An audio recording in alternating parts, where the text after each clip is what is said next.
Buddy Ryan Bassam here with my buddy Kym Lloyd. We've got another Road to 100 podcast for you, presented by Mallard Bay, your best guide in outfitter solutions, Benelli Firearms, the best shotguns on the market, Lacrosse boots, keep those feet warm, RW Coolidge for the best nostalgic leather and canvas goods for the waterfowler, First Light, their new waterfowl line has been keeping us warm and dry on our hunts around the world, Apex Ammunitions, from steel to tungsten, best ammo for the job, Sound Gear, protect your hearing and enjoy the hunt.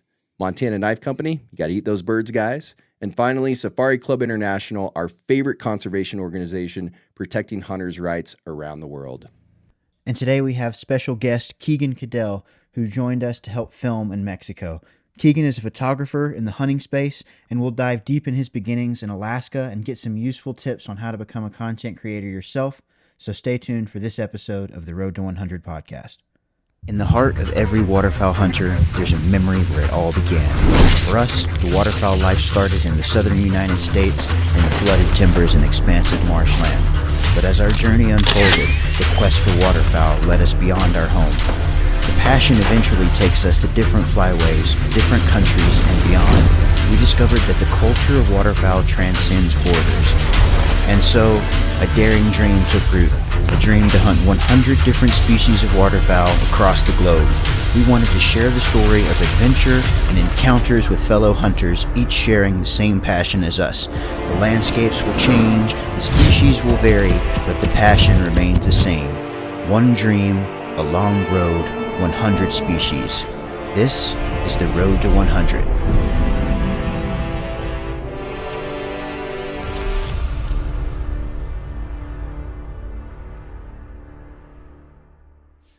Okay, everybody, welcome to another podcast with the Road to 100 in Mexico. We are in Mazatlan, Mexico, with the one and only Keegan. We're not in Azerbaijan, and I feel like we're going to have to talk about that. This isn't? This is, yeah, we tricked you, bud. We forgot to tell you these last couple days. Totally tricked you. This is not Azerbaijan. But, Weird. As always, before we get into our podcast discussion, rapid fire. Rapido. It's an easy game. You just answer as fast as you can. Don't think too much. Aye, aye, Captain. It's going to be all over the place. Hulk Hogan or Macho Man Randy Savage? Obviously, Randy Savage. Look at my mustache. That's what made me think of it. I'm going to be honest. It's freaking epic. Ducks or geese? Geese. Blondes or brunettes? Blondes. Okay. 12 gauge or sub gauge? I'm kind of impartial. Oh, okay. We can go with an impartial. Yeah, I'll swing either way. It's an acceptable answer. Arm wrestling or leg wrestling? Can't be impartial, one or the other. Arm wrestling. Okay. Sony or Canon? Sony. Long lens or wide lens? Obviously, long lens. Yes. Good choice. Kitty cats or doggies? Dogs. Cats. Mm-mm. Okay. Answer. Let's see here. Video or photo? Photo. I expected that answer. I do too. MMA or boxing? MMA is way more entertaining. Okay. I mean, we have Joe Rogan, so. It's true. It's very true. That wraps it up. That's rapid fire. Now everybody knows you a little bit more than they did That's right. before that. Really got in depth with that. Yeah. I mean, hey, some of these questions, it's very telling on what kind of person you are. So, Yeah, if I'd have said cats, we'd yeah, there would have been some discussion. Yeah. I mean, it's kind of like one of those CIA weird questions depending on exactly. Yeah. Depending on how you answer, we know what kind of human you are. Dogs was the right answer. Dogs was the correct answer. Yeah. Some of those other ones, whatever. Kai might have a bone to pick with you, but not me. Yeah. No. I was expecting you to say Nikon on. Yeah, well, that wasn't really presented. And, I mean, I Yeah. do shoot a Sony, so. Yeah. You do. Yeah. That was the one where I was talking about when we wrote it. Yeah. I was like, these are two options, and I know he'll choose another one. And I thought you'd swing Nikon. But, yeah. And I've all good. expressed to the world my hate for Nikon shooters, but yet here we are. It's Well, okay. sorry, somebody had to take your At least picture he's this filming weekend. us. I know. At least I he's know. filming with a Sony. Yeah. So Yeah, helps. no. I think everybody uses everything. Like, anybody who's smart switches things up. Whatever You works almost for you. have to. Yeah. Well, before we get too much into this, two things. Because we are in Mexico, there's going to be dogs. There's going to be construction. It is Carnival right now. Yeah. Could So- be mariachi music at any point. We might get interrupted by Connie. I don't know. So we're just going to roll with it. And if there's fun sounds in the background, welcome to Mexico. Yeah. Yeah. The other thing, Azerbaijan. Yeah. Let's get it over with. Let's talk about it. Do we have to? Yeah. I think we have to. So Okay. I'll for be those, sad in the corner. yeah, I know it's gonna happen though. But for those of you who maybe didn't see what we were doing on social media with the Road to 100 before, we thought it would be really cool to do like a giveaway for somebody to have the opportunity to go to one of these crazy places, not somewhere like Texas or Arkansas or whatever, but somewhere crazy around the world. And we wanted to bring a creative along because the reality is we're also looking to potentially hire somebody to help us on some of these projects. Yeah. And so, long story short, Keegan was our finalist that we chose because he's an amazing creative. And we were all stoked. Airline tickets booked. We're going to Azerbaijan to end season 1 with a couple of awesome episodes. Yeah. That was lots of new species lots in of Azerbaijan. species. That's where we were going. It was going to be like the cherry on top for season 1. Yeah. So I wake up one morning, getting the kids ready for school, and I get a message from our boy over there, and he's like, bad news, you all aren't coming to Azerbaijan. At first, I thought this was a really weird Azerbaijani joke that I don't understand, but it was not an Azerbaijani joke. It was for real. And in fact, the hunters that were there, to my understanding, like they were like 2 days into their hunt, bam, stop immediately. They're out, couldn't, finish their hunt even. So it was a little bit of a scramble, and we had to figure out, okay, well, we still got another episode or two we need to get in the can to conclude season 1. Where are we going to go? And I've loved Mexico for a long time. I've been here, I think, 18, 19 times is what I counted the other day. It's a great place to come and hunt. It's safe. A lot of people think it's not. It is. And a lot of variety of wing shooting. And so here we sit on Plan B in Mexico, Mazatlan, which is a fantastic hunt. We've had a couple of fantastic days of hunting, which maybe we'll talk about. But we may have to do a redo on Azerbaijan with Keegan. So Yeah. I mean, I think things happen the way they're supposed to. You know, definitely. sometimes it's just fate, what was meant to be. Maybe, I had a lot of people reach out and just talking about like, oh, I saw, with the conflict and 3 of our soldiers dying over there, and they're not even letting people fly over there. Like, I'm not to say that conflict was anywhere close to where we were going to be hunting, but you never know what could happen. And so maybe this is just a way we all stayed alive one more year. For sure. And, well, maybe so. And I agree. We're supposed to be where we're supposed to be. And maybe that was because we were hell-bent on going. There was no stopping us. I know the 3 of us were like, nope, we're going. We're going to full send. Oh, they're fighting with Armenia. There's war on the border. We don't care. We're going. Still going. Still going. So I'd have gone the day you called. we should have gone the day that I called because we would have been able to hunt and come back. Turns out. Turns out, yeah. But anyway, all that being said, Mexico's awesome. It has been awesome. This morning was, man, our bad luck finally. We got rid of it in Scotland. Yeah. Came off of left it over Scotland, there. and then, man, that teal shoot this morning was off the charts. And for both of you guys, this is your first time hunting in Mexico. Mm-hmm. Yep. What was the expectation? Was there an expectation for Not really. duck hunting in Mexico? No. I mean, I knew it would be warm. Yeah. I don't know. What if Tim's been here? Because we're at the time of this probably- recording, we're like second week of February. It's probably 70s.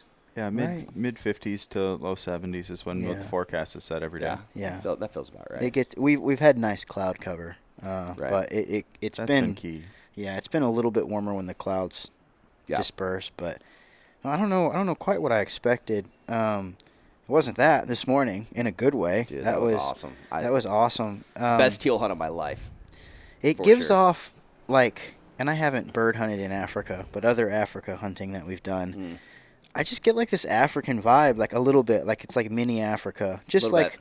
with the bird boys and the way that they push birds, and like it's just even the temperature and the place itself, the shrubs, stuff like that. It just and here's another thing. I'm weird and I have a very acute sense of smell.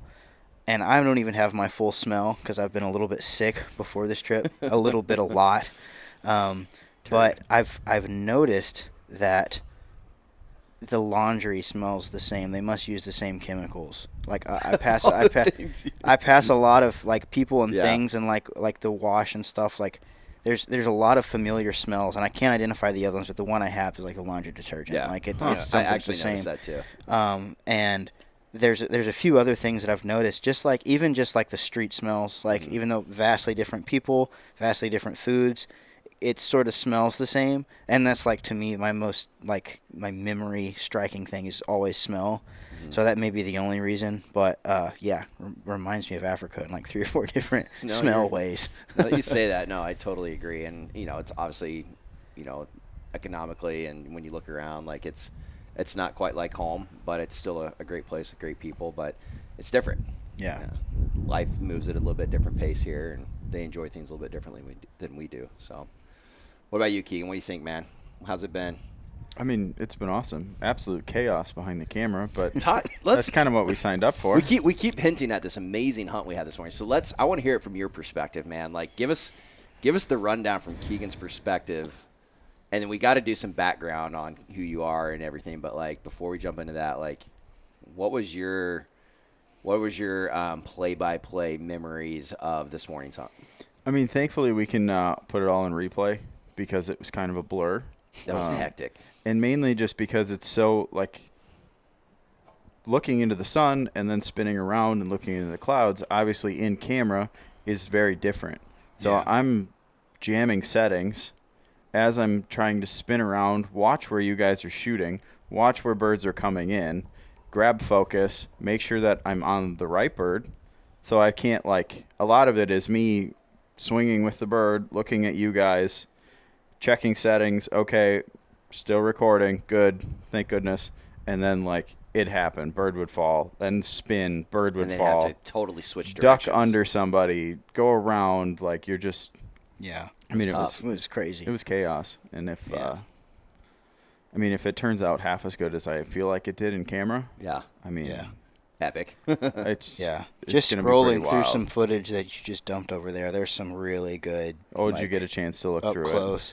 Not in detail, but there was a few shots where I was like, "That's awesome." Heck yeah. Just those when you get repetitive volume shoots like that, like that's when you can start to really get some cool shots. Because not that you know what to expect, but you start to dial in slowly. Even in hectic situations like that, you start to get repetition and get better shots, and you can see that too, like just like the adaptation, which is the fun part about this, I think. Oh, for sure. The camera guy's perspective. I think what makes it even crazier is the species. Like, the majority of the birds we shot were cinnamon teal. Yeah. So, like, to have such a crazy, like that, I'm telling you, I don't know that there's been that many cinnamon teal hunts quite like that. That was a big number of cinnamon teal. Yeah. So I felt hectic, and all I was having to do was freaking jam shells in a gun and try to not miss. So you did a good job of not missing this morning, both of you. Good Lord. We got on a roll there for a minute. That might have been the first time we've both been hot behind the gun together. Usually it's one or the other. That we were in sync there. But there was a moment where there's a bird coming behind me and you see it, and I see a bird behind you. I shoot that bird, move, you shoot that bird, and we're just like, whoa, that was cool. It was a bit of a dance. And then we hit triples on each side. It was awesome. Yeah, go check out the footage, guys. If you're watching this, listening to it, day 2 is going to be a banger. Jam-packed with action. Yeah. Super cool hunt. And I think that we've got a couple, well, at least tomorrow morning, another pretty solid hunt lined up, it looks like. Yeah. So, and then Thursday we'll see what happens. And thank goodness we did have Keegan here to help behind. Way. It just wouldn't have been the same. The volume would have been the same. The shots wouldn't have been the same. And we've struggled with that a little bit because it's like, what do you do? Like, you can't not film and shoot because I'm a one-trick pony. Yeah. I can do this, but Kayam's the one that has to be like the more talented one in this Your group. finger doesn't turn. It only is right? I mean, it does, but Kayam's told me, I'm no good. Yeah. What do you call us people? You grubby bastards. Oh, muggles. Muggles. Yes, muggles. That's it. Yes. Oh, jeez. Too funny. Well, let's shift gears because I do want to make sure we have plenty of time to get to know Keegan better. Yeah. So, Keegan, I like to ask people, like, give us the nickel tour. Like, I know you grew up in Wisconsin, but I would love to hear kind of your background. Like, did you grow up hunting? Did you grow up interested in, like, creative things? Like, give us the full rundown. I want to hear your life story, and we'll ask questions along the way. Yeah, I mean, I grew up in northeast Wisconsin, right on the Bay of Green Bay, Lake Michigan, and then, grew up hunting my whole life. I mean, there's pictures of me in diapers fishing with my dad, catching steelhead or deer hunting in northern Wisconsin, and just, outdoors were huge. And then growing up where we did, we were walleye fishing on east wind days. We were salmon fishing on west wind days. Just always had something to do. And then coming out of high school, I was going to school for cabinetry and needed a summer job. Got hooked up on the charter boats, guiding salmon on Lake Michigan with one of my dad's buddies, and started first mating for him. And then that turned into guiding ice fishing in the wintertime when I had time off school. Got done with college, started a construction company, was still guiding, and would send my guys to the job site. I'd go run trips, show up after the trips, make sure everything was good. We'd work the rest of the day and then repeat, all summer. And one year was sitting on the ice guiding clients, and had a guy who had owned a lodge in Alaska for a bunch of years. We started talking about fishing and trout and fly fishing, and I just got the bug. And I went home that night and started looking up jobs. Ended up finding a guide school in Montana on the Bighorn that was ran by Sweetwater. That's cool. And basically their stick was kind of helping with the job placement and finding reputable places. And obviously coming from Wisconsin and not really knowing anybody up there, you don't have the connections, and it's a gamble. So having somebody to go through that process, and that kind of kicked off me thinking about workshops and classes and schools and those little things as advantageous to somebody that just needs that foot in the door. And we've talked about several times on this trip, just meeting the right people to put you in the right places to give you that extra step is huge. For sure. So then I started guiding up in Alaska. What I didn't know is that guide school owned a couple lodges up there.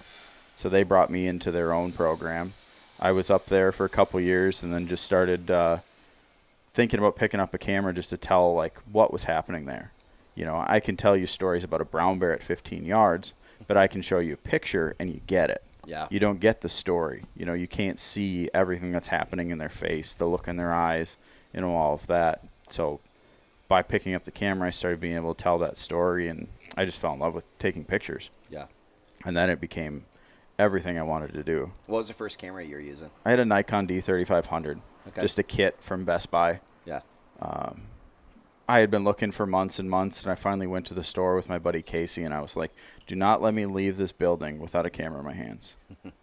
And it picked it up, and I probably took 1,000 pictures of the duck on his wall, sitting in his apartment that night, just playing around, trying to figure it out. And then it never left my hand. And then that just kind of transitioned. I was in Alaska for a few more years, started guiding and taking pictures down in Kansas and duck hunting. And then eventually I just quit guiding.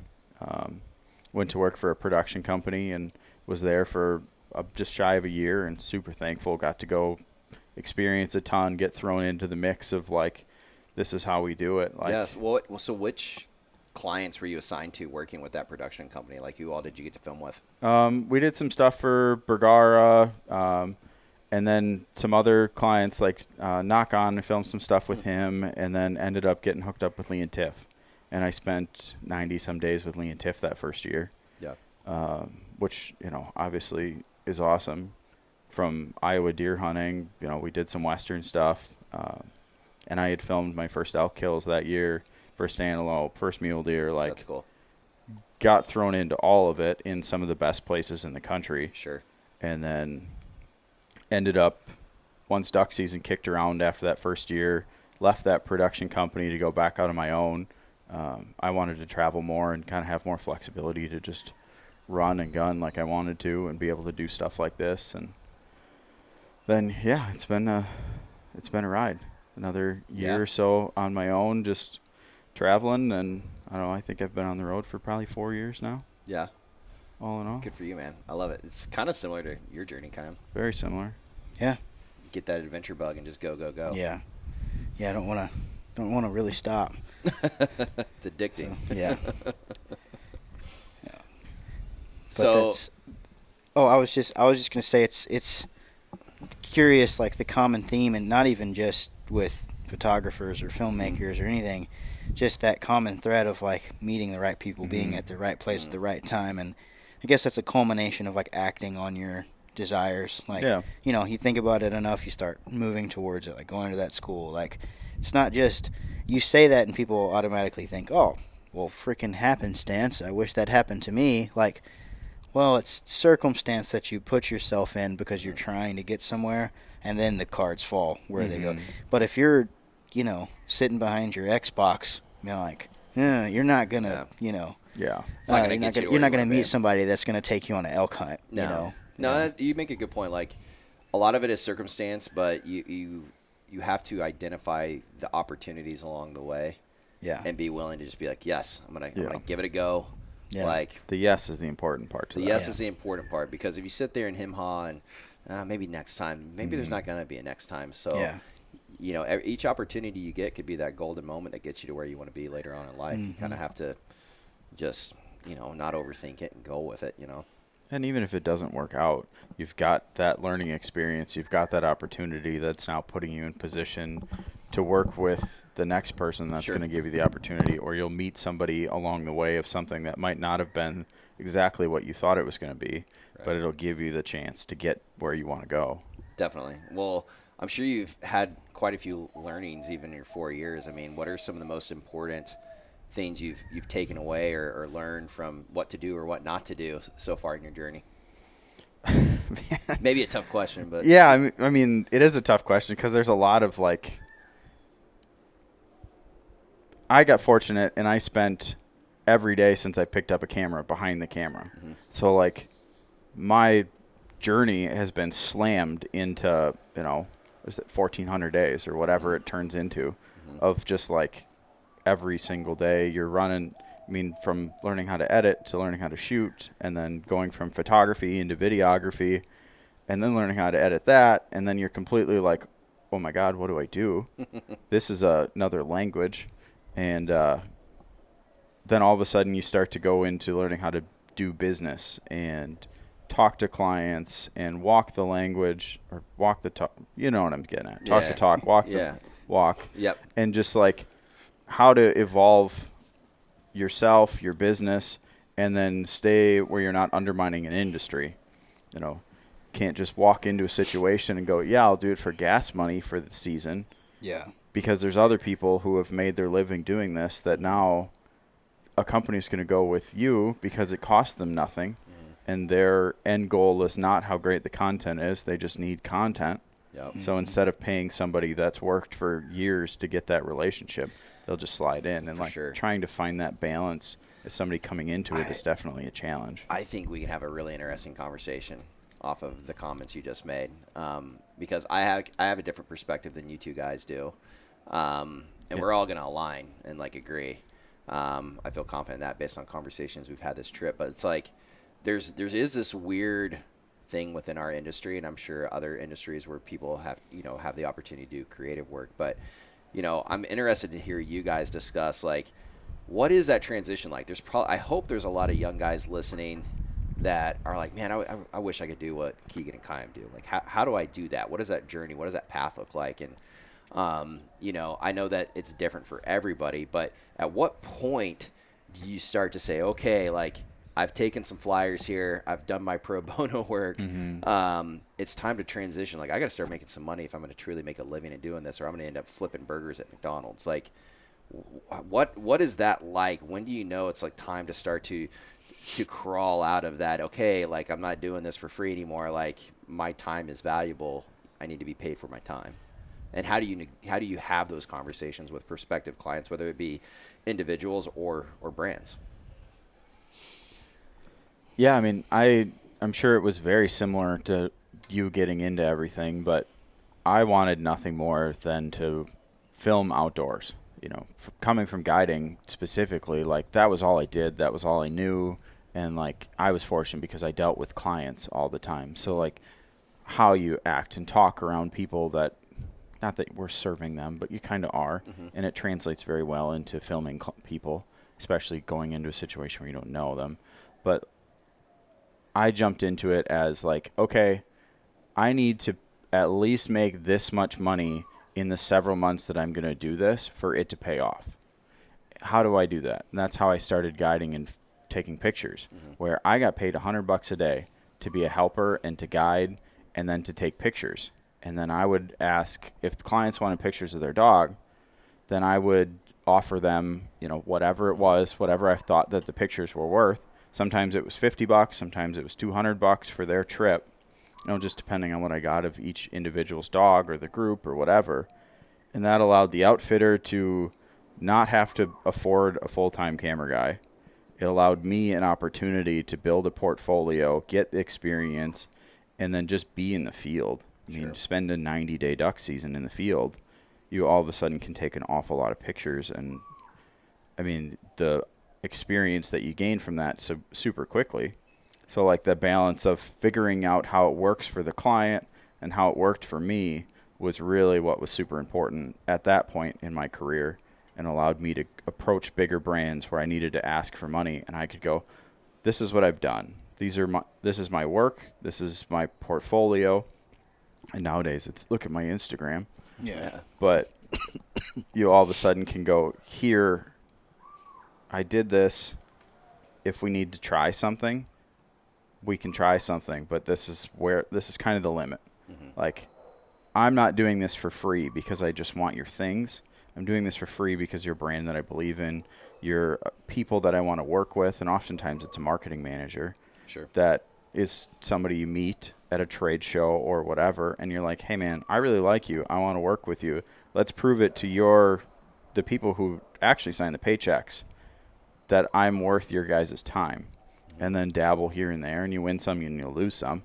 There's a lot of work that I've done over the years that I will never get paid for, and just kind of got taken. And okay, well, maybe we don't take that approach. Maybe we change that conversation a little bit to, okay, here, let's lay it out. Right. Let's go, I'll do this one, and then the next one, because you're going to need more pictures of this. Here's 10 images. Right. Here's 15 images. Okay, for the rest of it, let's set a price.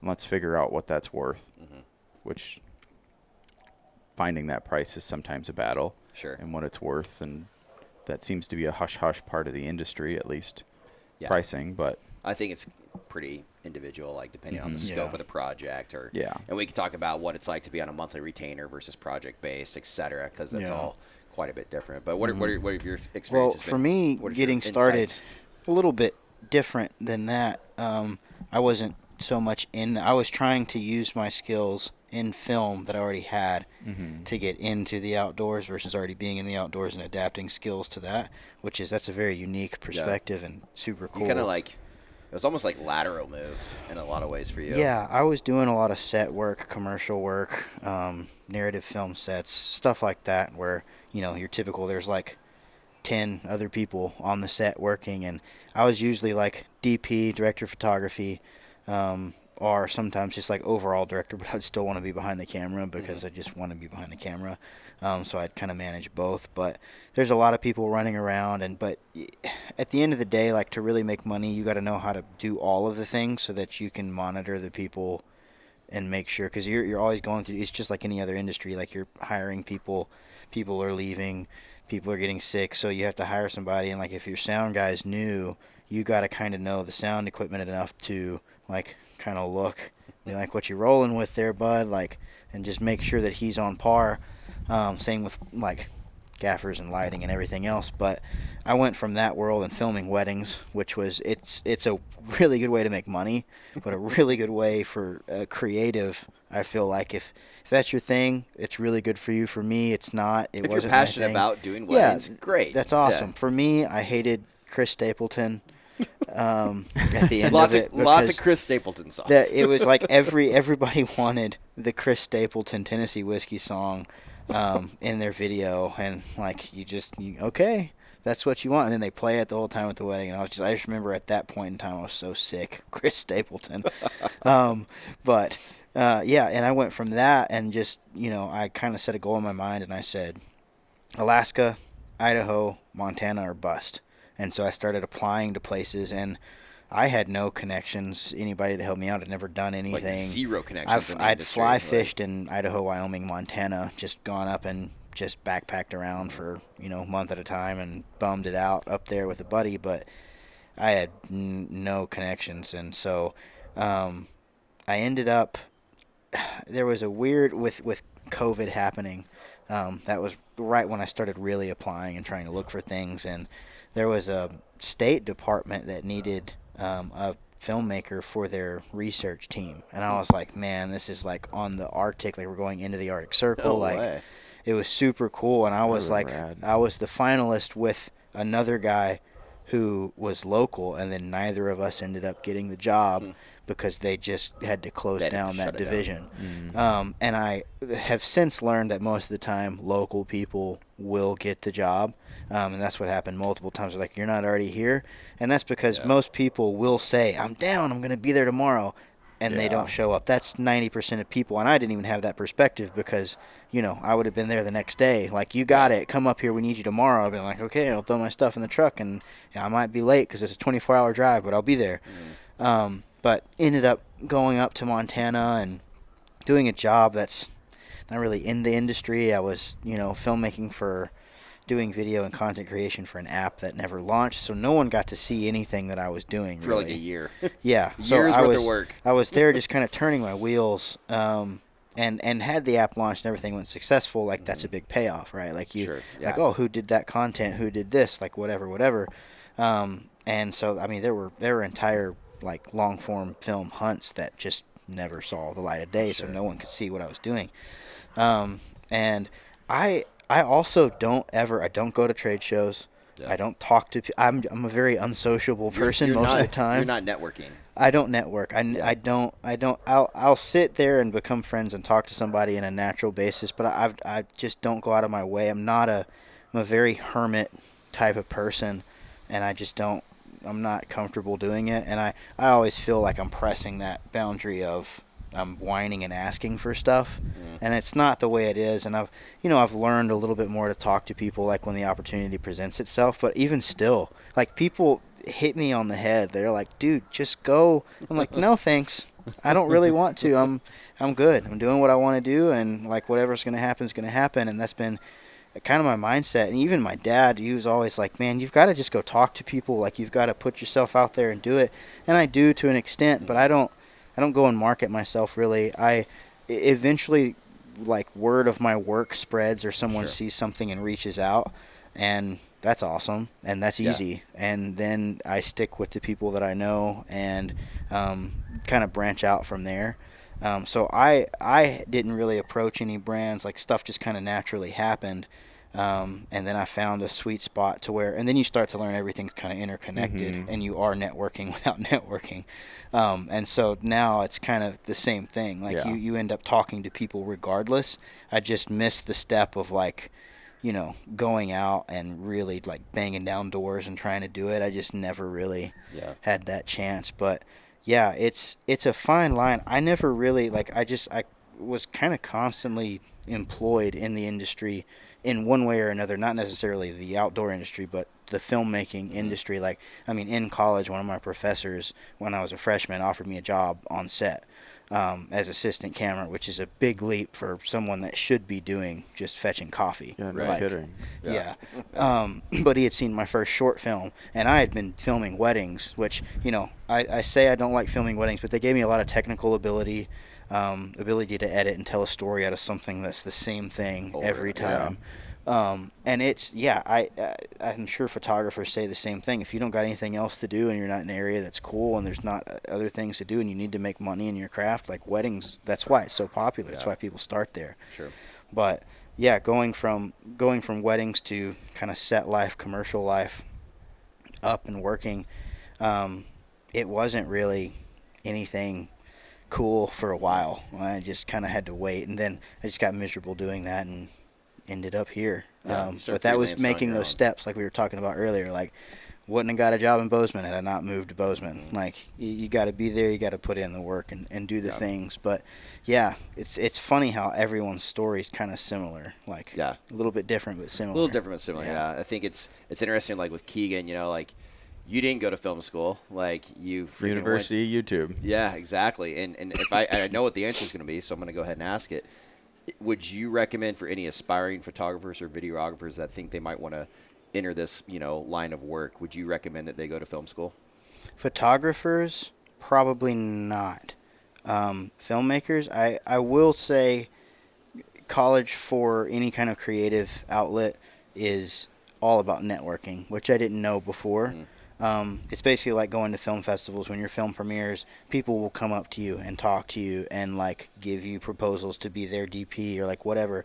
It's like that on a vast scale. So if you're at NYC going to school or any major film school, like there's Right. 3 or 4 like really big ones. They're all up north, and I didn't want to leave the South when I was in the college age. I didn't want to be around Yankees, so I stayed down south.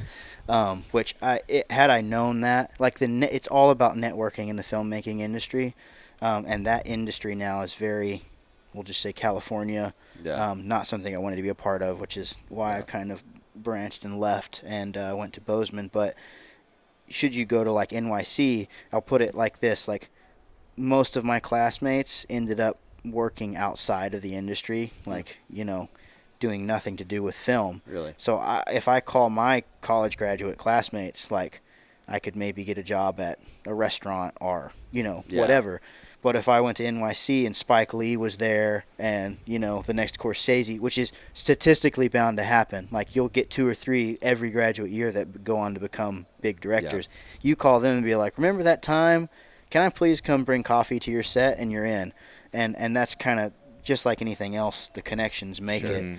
So I would say if you're going to do that, know that that's what it's for. Like you're not going to, in some of those schools, you'll develop technical skill if you don't already have it. But don't go in assuming that you're going to learn. If you're coming in with skill, assume that you probably won't learn anything technically, and it'll just all be just repetition, and it'll be about just make it about connections. But other than that, there's nothing that you can't do without school. And I feel, for sure. But I feel like School of Hard Knocks, if you will, is YouTube. Like, because there's continuous education. You don't just like go to film school. It's like, all right, I know everything there is to know, because everything is always evolving, advancing, getting better, new tech, new software, whatever. And so you have to just stay on the the front end of that and on the innovative side of it. And I think you've done a good job in that. I think what you're doing in the waterfowl space right now with us is totally different than what's been done prior. And so you have to stay on the front end of a lot of that. And continue to learn.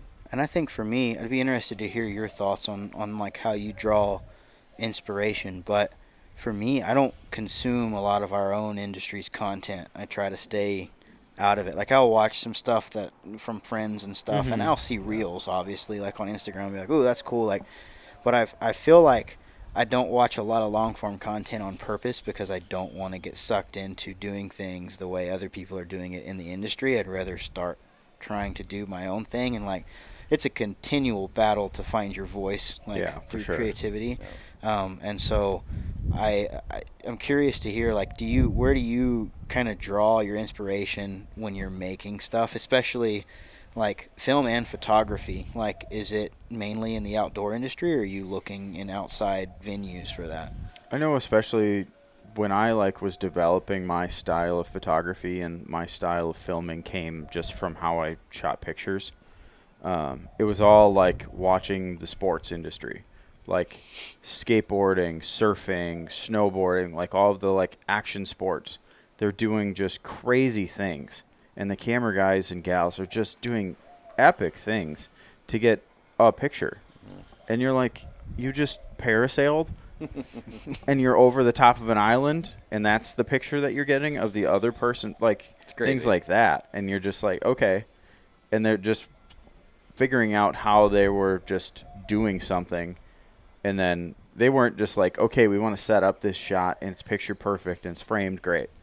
They were just, okay, let's try this, and let's find that framing, let's find those moments as we're going. So like for me, my style became shoot a ton and then just be picking different parts of things. Obviously for a brand, like, it's great. You can take a picture of that Coke can and you can grab that logo and the scenes behind it, and like everything as it's laying, it's setting itself up to its framing, as long as you're moving the camera and you're setting the focus and doing all the things. But a lot of my like style and everything coming into it was just outside. And like I watched a lot of wedding photography. Yeah. Just some of their macro stuff and the details and the framing, and some of those people are just so fantastic at things. You're just like, why does that look so good? And then you start to think about some of the rules of like framing and some of that, and you're just like, oh, because there's 1,000 things going on in this image that somebody spent 15 minutes composing, and it's immaculate. And then you translate that into a duck hunt in the timber, and you're just running around the place trying to find which hole you can shoot through and where the dog is and like what's going on. Or Yeah.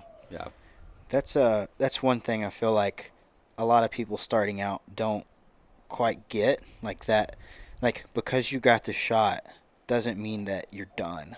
Like if you the better shot is there's usually always a better shot than the one that you first take. Like, you know, you've got to like be constantly moving and looking around, which live projects like this really handicap you a little bit. That's when second shooters are really helpful, and I did the same thing with other projects. Like if I knew we were going to be in a time crunch, I'd have one guy and be like, you know, your job is to get something weird and tight. Like if there's some kid with a cool scar, get him running around. Like that's, you know, your job is to find the weird and abstract, and then the other guy will be capturing just what's happening on a wide, you know. Because, I mean, it's the same for, like, constructed sets and scripts. I mean, you do your wide, medium, and tight shots for every single scene, and you run it through each of those angles. And we don't have that luxury, so you have to start looking for other ways to get that tight angle and get that different view. And so I feel like a lot of beginners, when they're showing me stuff, it's very to the point and straight on. And just that the image is what it is, and there's no like, oh, if I go behind, like you were saying, like get behind the blind and shoot through this little hole, that's a different perspective. And you were talking about perspectives today, and that's really what it is. It's sometimes it's hard to put into words, but it's, you know, your framing starts to make itself as you get more and more advanced in your career. You start to just see things like in thirds, in thirds or diagonals or golden ratio, like whatever it is. You just start to see it, and you innately put your camera there. I mean, I know now, like sometimes like I'll go back and I'll watch footage and I'll remember the moment and be like, I had no clue.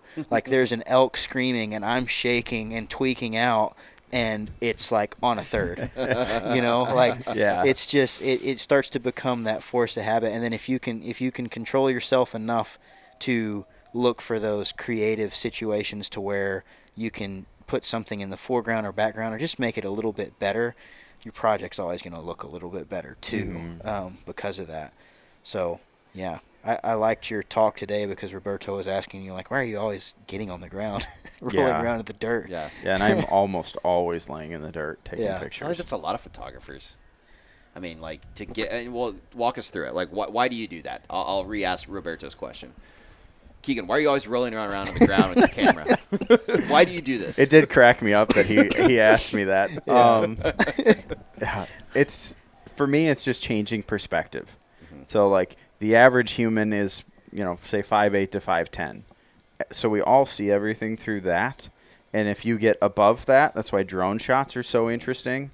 And if you get below that, everything just becomes more interesting. And especially with, like, a dog or a duck that's, you know, sitting, if we're taking a picture of one on the rail or in the water or like whatever it is, you know, a dog on the dog stand. If you're on that level or below that level, you know, below and shooting up, you get that hero shot, you know, make Cruise, what's his first name? The actor? Tom Cruise. Yeah, Tom Cruise, make him look tall. Yeah. Like that's the hero shot.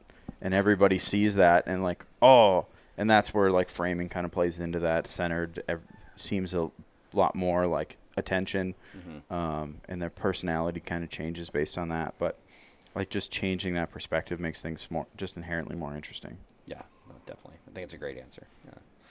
I don't feel like I can contribute a whole lot. You know what I can contribute to this conversation? Because I sat on the side of the desk where it was like, all right, I'm the marketing guy for actually, brand. this is more important than the mumbo jumbo. That this is the things that they'll learn along their journey. Yeah. As long as they keep banging their head against the wall until their forehead bleeds and they've ran out of tears. Your end of it, I think, is actually the part where there's more value in this conversation. I feel like it's good to know both sides of it because that way you can think through it the right way in your approach. So, like, if you're a younger guy or girl out there that is like, all right, like, I understand what these two guys are talking about. Like, I feel like I'm at that point where I'm trying to transition out of just doing this for fun and maybe want to do this for a career.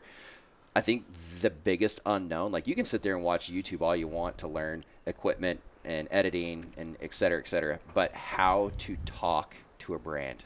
Well, you're a mythical unicorn that nobody's ever seen or heard of. Yeah. The brand manager and like who to talk to in those situations and how to get that stuff. That's a wall that is very hard to break. It's hard to break. It's hard to get in there. It's hard to negotiate and really, I feel like, constructively advocate for yourself to make sure you're getting what's due. But I think there's also some things that people need to understand. It's like not all brands are created equal. And what I mean by that is like Peaks, for example, we'll use that as an example because we are both involved in Peaks in different capacities. So when your first introduction was to Peaks, dude, Peaks hadn't even hit $1 million yet. Like we were still a very young company, one full-time employee, a couple of board members. Like there was no marketing budget really. Yeah. And so from the outside looking in, you may think that this brand is so well established, like, oh man, okay, like I got to crack the code and see how I can grab a little bit of that marketing budget and show my value to that company because I really want to work. Like I'm passionate about their products. I love their vibe. I want to work with those guys. But you got to realize some of these companies aren't as big as you might think. For sure. And there may not be a whole lot of budget, if any, in some cases. And so knowing and understanding, okay, like there's a lot of benefit in getting in with a startup like that as you're learning, I think, where it's like Peaks in that time frame didn't really have much money, but as we've grown and been successful, like you grow with the brand. And if you're one of the first ones in the door to one of these up and coming brands, it's a little bit like a gamble. You don't know if they're going to be successful or not. But if you go in and like do some pro bono and show them what you're capable of, and then you get their attention and say, hey, I would love to continue working with you, but I am trying to do this to make a living, and just just say what you want to do. I want to grow with the brand. This is not a per project basis for me, maybe. Like if that's what it needs to be for now, okay. But I want to grow with you guys. I want to be here long term to help tell your brand story for the next 10 years. That means a lot to somebody like me as I'm sitting there going, okay, I've got like 5 people that have knocked on the door and think they want to do brand work with us. I've got to be able to work with that person on a personality level 1. That's huge. Don't be weird. Rule number 1, guys. Don't be weird. Okay? And if you're a little weird, then I don't know, like get over it. Figure out how to navigate you that. You can embrace the creative quirks. Yeah, 100%. Yeah. Like I'm good with weird, but like don't be super weird. Just a little like mildly weird. You don't want chocolate kisses left in your desk after meetings? No, meetings? Absolutely not. Yeah, please don't do that. Definitely. Yeah, don't do that. If you bring me a Red Bull, that'd be pretty stoked though. But yeah, no, it's like identifying how to work with those individuals, how to match personality with them, understanding that may be a slow grow opportunity. Now, if you're going to go hunt for a whale and you want to go for, a company that's maybe a $200 million plus company, which there's not a lot of in the hunting industry. It's just a number that came in my mind. Understand that, yeah, there's an extensive budget. There is a lot of chain of command that takes place. Like that director of marketing or brand manager or whatever they are that you're talking to, they got to report to somebody else. So if you're not successful in your creative content, that guy has to pay for it. Yeah. And it's not fun.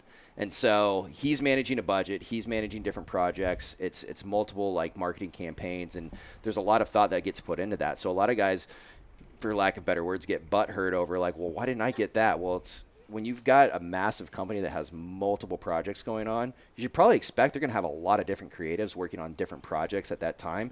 Be grateful that you get to go in and work on maybe one of those for sure, and continue to grow with them again. And some of that's like monthly retainer stuff. Some of that is per project basis, and some of these are like year-long projects. Some are maybe a week-long project. And I think understanding that as an up-and-coming creative and knowing that, it's not cookie cutter is my point. You've got to be able to come in and be willing to make some sacrifices, express your desire to work with them for the long term. I think my biggest issue when I was doing this a lot was I was always just really leery of creatives because it's like, man, this guy's going to like turn and burn on me and bail or not finish a project. I had plenty of those. So like you're earning that person's trust that's about to gamble on you because their job's on the line if you don't deliver. And so I think thinking about it from all these different angles will make you a more successful creative as you go into the business side of it and trying to work with somebody managing a budget and trying to do their best and to do their job for their company. And so, yeah, you may have some insights there too, but. Oh no, I was just going to say it is sad. Like it's a very common thing. Like almost everyone that I've talked to is leery because for whatever reason there is a lot of that going on. Like I don't get people it, man. who are just saying, "Yeah, I'll do it," and then they don't, or they take the money and run. Like there's so many different examples that I've heard from so many people, and it's made it hard for the rest of us to. No, it's tough. Like there's, and I'll put it to you this way: like there's I love working with startups the most. That's my passion. I like startup companies, and I might be able to pay a guy like $1,000 for a project, which is not a lot. But some of these bigger corporations, like if you build up, like I remember like approving a budget for $150,000 for a 2-guy team to produce an entire marketing campaign for us. It's a lot of money. Yeah. Now a lot of time, okay, like, and a lot of expenses on their end, which is why we came up with that number. But like, if someone's going to gamble on you, whether it be $1,000 or $150,000, do your job. Like, exceed expectations should be the goal, right? And so I don't know why that's become a thing, and maybe it's specific to the hunting industry. Maybe it's not. Everywhere. It's like that. You could take that in construction. Yeah, it's very true. It's people and human nature, and to some degree, but I think that's where you see companies or people really skyrocket out of nowhere. They build that trust. For sure. And I think the guys that maybe, like, if you're finding yourself in a position going, oh, crap, well, maybe I've done that. Maybe you're not passionate enough to do this. Maybe you need to find something you're more passionate about. So, Yeah. The one thing I did want to say is, like, approaching brands and brand managers, one, remembering, like, a brand is not – you take Peaks. Like, somebody wanting to work for Peaks, they're not working direct – I mean, they are working for Peaks, but they're working for a person. Like, you're contacting a person. It's a human that's answering that. It's not some giant magical brand. You're looking for that person and building those people-to-people relationships. Absolutely. And then the other one that made me think of is don't be afraid of getting told no. Yeah. Because that happens more often than not. And don't burn the bridge. Yeah. Like, be polite. Be okay, like, thanks. Yeah. If you ever need anything, I'm here, you know. Definitely. Or I'll talk to you next year at this trade show. Yeah. Like, thanks a lot. I really appreciate it. It takes a couple of years of that for somebody to be like, man, gosh, that guy I do want to work with them. Let's try something.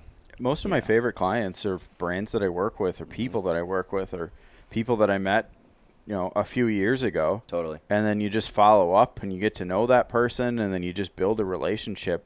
And then all of a sudden they're like, hey, I needed this. What do you think? Can you help me? And you're like, yeah, let's go. And then all of a sudden you've actually got somewhere with it. I think another good point too is we've been sitting here talking about it. I'm reflecting on it all. Don't get discouraged if you're not hearing back from a director of marketing or a brand manager, because you got to understand, like, their schedules are more hectic than you realize. They're not just working with content creators. Correct. They're having to do so many things, wear a lot of different hats, and they're having to prioritize their time. I went into most days when I was working at Sitka Gear going, okay, who am I not calling back today? Who do I have to call? Like, because I'm already late in calling them back and getting things done, and who is just going to have to, you know, wait till tomorrow or next week. And that's a sucky feeling. And, you know, they're doing the best they can. It's just there's only so many hours in the day, and it is what it is. But I think that's another one. Don't get discouraged. Don't think they're not, you know, aware of you, but don't be pushy either. Because I had some people who was like, dude, okay, I can't deal with you, man. Yeah. If that's how this relationship, it's the same as dating somebody. If that's how this relationship's going to be, we're not going to work together. Yeah. Because you are a little pushy. I can't deal with it. So know your audience, sort of a deal. Yeah, following up with somebody is one thing, but being up their shorts is definitely not advantageous. Yeah, no, it's definitely different. Good conversation, guys. Checking our time here. We got like 10, 15 more minutes maybe. What else we want to talk about? That was good. Yeah. I don't know if you guys want to geek out on more like camera guy stuff. You totally can. I mean, we can. We haven't really delved into, I'm sure a lot of people are curious, like gear specific stuff like we were talking earlier. Like people do want to know. Good call. You're not going to give away all the secrets though, huh? No, probably not. It's all right. You can keep your secrets behind your shroud of no magic film director. No, most people that reach out to me, I'll tell them. And we were having this conversation earlier about like what's the right way to approach people who you look up to. This is a good point. There's no real good one. wrong way to approach, but it's a asking in a respectful way and like knowing that they're taking time to respond to you, like all that. But like don't don't ask for like the sit down masterclass, especially like if people are, they offer some kind of education program or they have a YouTube video that they've made specifically to educate people. Like, don't ask like, okay, so once I have this footage, what exactly are you shooting? How do you do it? And then what's your second angle when you do that? And then when you get it, how often do you cut? And when do you use slow-mo? And then also, could you show me exactly how you color grade? Because I need that for my next project. And what music do you use? Because I need that too. Like, it gets to the point to where you're like, why don't you just take my video and copy it and put it on your own Instagram and then claim it as yours? Because there's a fine line where like there's only so far I can get you, and I'll be hurting you if I give you like I'd love to take the time to teach people to color grade, but when I do teach some friends that I've gotten to know, it's not someone's beating down my door and I'm like, oh my gosh, fine, I'll teach you. It's people that I can tell are eager to learn and like honest about it, and like it's being willing to exchange, like some of the people that I've taught that have gone on to be better colorists than me were people who helped me on set. They're like, can I please carry a bag? Can I just watch you? Can I, I'll run when you need coffee and I'll go get it. And those are the people that end up being successful because they've got the drive, but they know how to go about it. They don't want it for free. They don't want. They understand the value of that information, and they're willing to pay for it with their time or their effort or some kind of exchange. I mean, are there good questions that people can ask that kind of will naturally lead them to the answer they need to find on their own versus just like bluntly saying, how did you I think it's the flip side of your question. Oh, okay. So it's not the questions that they can ask to find their own answers. It's I think they need to take their questions and look for their own answers so that they can understand the answers that we're giving them. Got it. So you could break it down just as simple as cameras. What camera do I buy? If I tell you what camera you should buy, why you should buy it, the advantages of this camera, what lens, what the f-stop is, why you don't need a 2.8, why a 5.6 is perfectly fine and save some money. You can buy a used lens from B&H or Adorama, or go to your local camera store. Like, when I tell you all those things that I'm going to tell you either way, you're overwhelmed, especially somebody new or even somebody that's been, like, around cameras a little bit. Like, all of those things are just a flood of information. And then what I find out when people ask me those questions, they never go buy a camera. Yeah. Because they don't know what I'm talking about. They get overwhelmed. It's Egyptian. Like, I can't do it. Yeah. But if you went and you looked at some of that stuff, or you listened to a podcast about like an intro to cameras and what aperture is and all of those different things and like these foreign terms to anybody that's taking pictures on an iPhone, because all those things are there. They just don't say that when you're looking through it. Right. But if you do your own research and kind of start to go, okay, this is kind of what it is, or at least you've read the terms. And it's not me walking into the convenience store down here where I don't understand the language and she's asking me for money. You're overwhelmed. And you're just like, hi, please take my money. Thanks. I hope this has changed. Okay, bye. Thanks for the chips. But like, that's true story, folks. That's super true story. It was yesterday. It was a great time. And ceviche. But like, and I don't want to say like you have to go do all your own research. It's not my point. But just getting that like understanding of what is happening, and then when I go, you can go to B&H and it's here, they can go, okay, I saw B&H when I looked up cameras. I was on their website. I know that there's a Nikon and a Canon and a Sony and all of these different And it's the same with editing. It's the same with taking pictures. It's the same with filming. When you start to like look at all the amazing resources that are out there. There's millions of YouTube videos. I mean, you want a cheat code, go watch Peter McKinnon. You can't figure out how to film something after watching a season's worth of Peter McKinnon videos. I can't help you. And it's never it's never annoying to see someone who's passionate. I think no, absolutely not. The lazy aspect of that when if you're under 40, like I really appreciate some of the older guys that want that Peter McKinnon fast course that don't even know how to access YouTube. They just want. If you tell somebody that you're asking for recommendations, your needs, and like exactly what you're doing, what you want the camera for, it's a lot easier to help.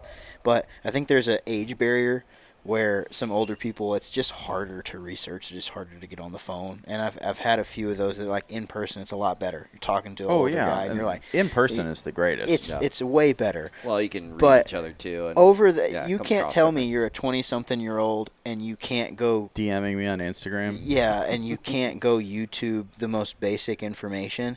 And I also always respond. I'm just a sucker. Like and then afterwards I'm like, dude, just freaking Google it. Just Google it and YouTube it, idiot. But then I'm like, and I type this whole like Bible of camera and send it, and then who knows what they do with it, but I hope they become great filmmakers.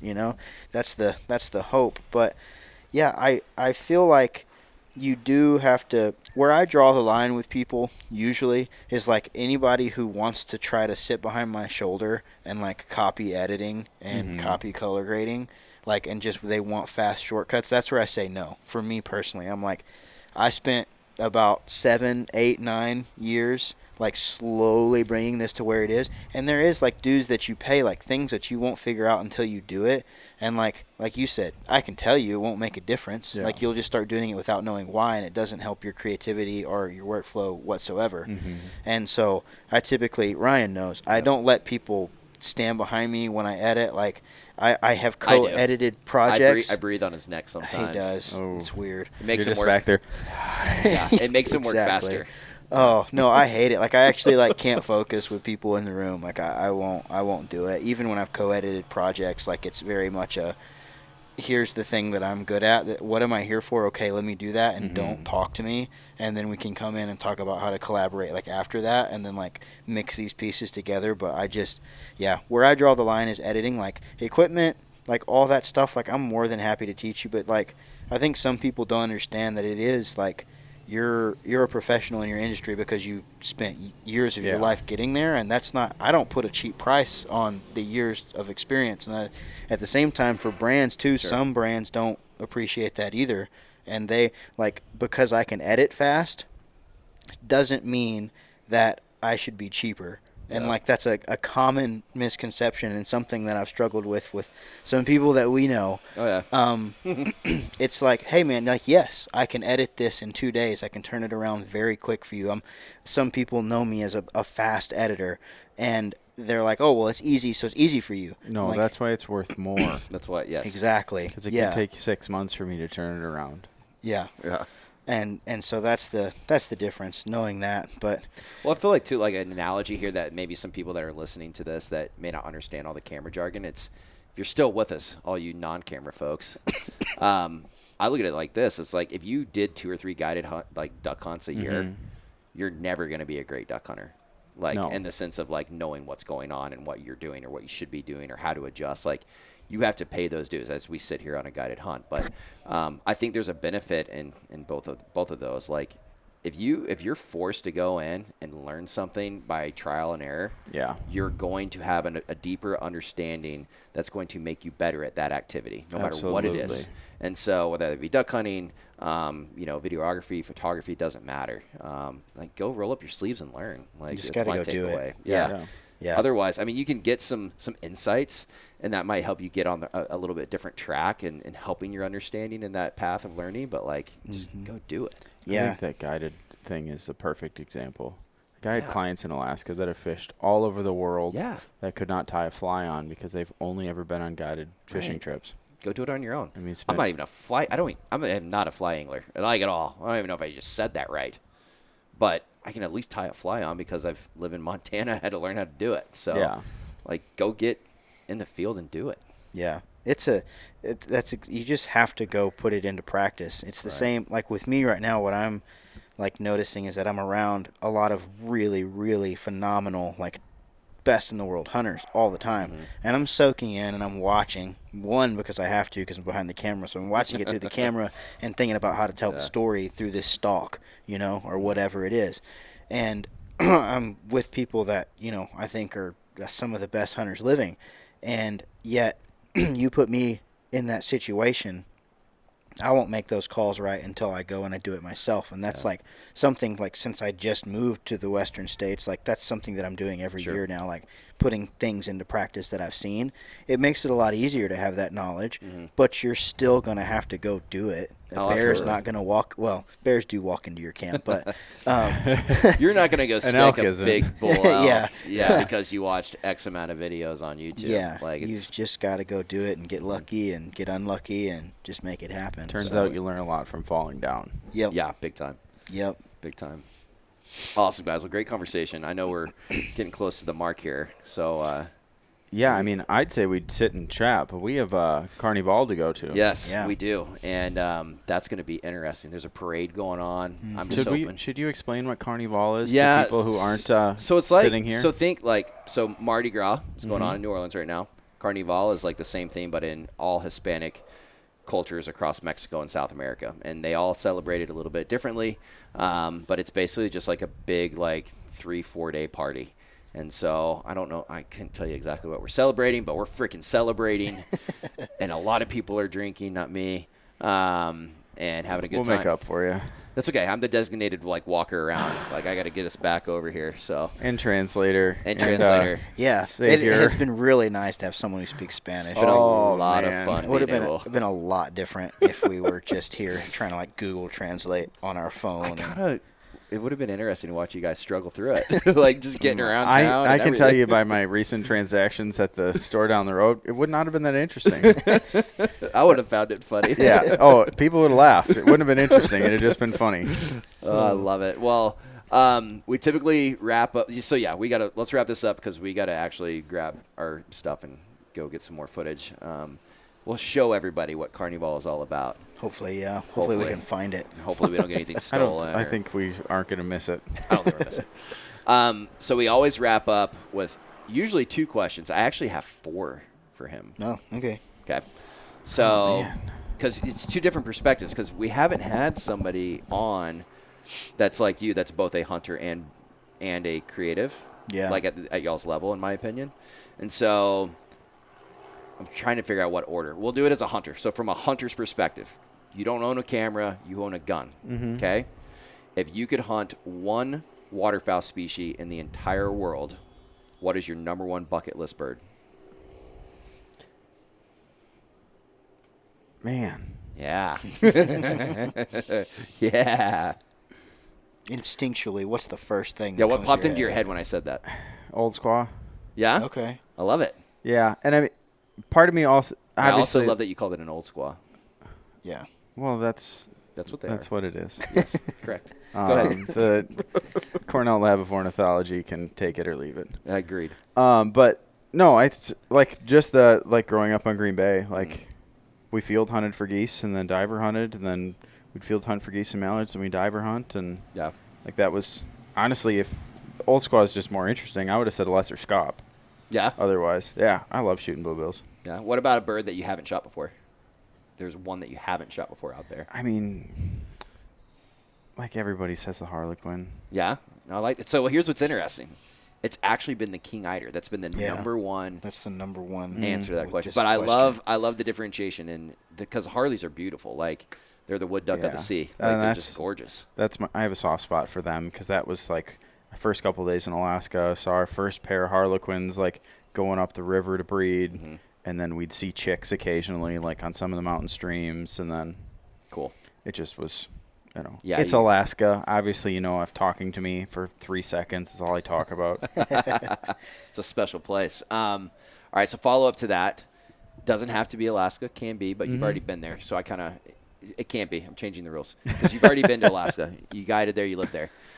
If you could hunt waterfowl anywhere in the world that you have not hunted yet, where would that location be? The Middle East. Take the species out. The Middle East. Yeah. Just anywhere in the Middle East. Yeah. Pakistan, I think. Pakistan. Yeah. Even go up to Russia, I think would just be any of those places that is going to be so absolutely foreign and different. Like Mexico, we're here. It's kind of the same. Obviously it's different, but it's the same timing. It's the same everything that's happening, but go over there and just nothing's going to be the same. It's going to be a completely unknown. Every step that you're taking is something that you've never experienced. Yeah. No, I totally agree. I think that's my biggest draw to get over there too. It's just totally different culture, unlike anywhere else. So, which is why when Kaim was like, "Hey, do you want to go to Azerbaijan?" I was like, "How do I sign up?" We're gonna get over there, guys. It's gonna happen. 11 months from now, we're going. All right, we're still reserved over there. We still got our spots saved. Nobody told me this. Oh yeah, no. Yeah, I said keep the deposit, dude. Like, but if you don't want to go, it's okay. Yeah, it's fine. It's good. It's fine. Everybody else, I really appreciate you guys, but sorry. You better break my kneecaps. I said 4 questions. Actually, it's just 3. So now on the creative side, if you could film anywhere in the world, and it may be the same as the hunting side, but now take the hunting out of it, would your answer change? Like if you could just take a camera and just geek out and do camera guy stuff anywhere in the world. Antarctica. That'd be cool. That'd be pretty cool. Mm-hmm. Are your cameras going to freeze, guys? No, they'll be fine. That's why you bring multiple cameras. Lots of batteries. Yeah, keep the Lots of batteries hand warmers. close to the body heat. Lots of hand warmers. Cool. Well, that's it, man. That's a wrap. Super excited that we got to get to know you better on this trip. Yeah, thanks for having me. This is a good precursor to hopefully many trips to come with you. And let's. Where can people find you to look at your work? Oh yeah, Wildlife Photog Media, Instagram, all the sites. And so, are you a gun for hire when it comes to content work? I wouldn't say gun for hire, but yeah, absolutely. Camera guy for hire. Yeah. No, I'm cool. So we'll answer the phone and we'll travel. The many talented, options that Mr. Keegan has. Look him up. Yep. Get your content creation on. Look me up before you watch the episode, like just in case it didn't turn out. And if you haven't, because Kaim hasn't filmed anything. If you haven't watched this episode, we'll leave the link below, and make sure and go watch it. See some of Keegan's work. See some of Keegan. I've been filming him. Nice. Doing some stuff, and this is the first time we actually got to do what we wanted to do, and making sure that, we're filming the guy shooting the gun, but we're also filming the guy shooting the gun, and so I think that's been a really good thing. So awesome, cool, awesome. Connie's coming in here with some freaking snacks. Oh my goodness! And this is why we're going to wrap this up, because we're getting spoiled rotten. Only in Mexico. Thank you so much. Only in Mexico. Thank you. All right, guys. So we're going to shut this down. We're going to enjoy our awesome-looking little tacos here. She did not have to do that. It was too sweet of her. And then we're going to go to Carnival and try not to get in trouble. Man, one more day. One more day. Let's do it. Till the next Finish time. hard. Cheers. Let's do it. Can we cheers with taco? And cheers with taco. Mexico. Yeah.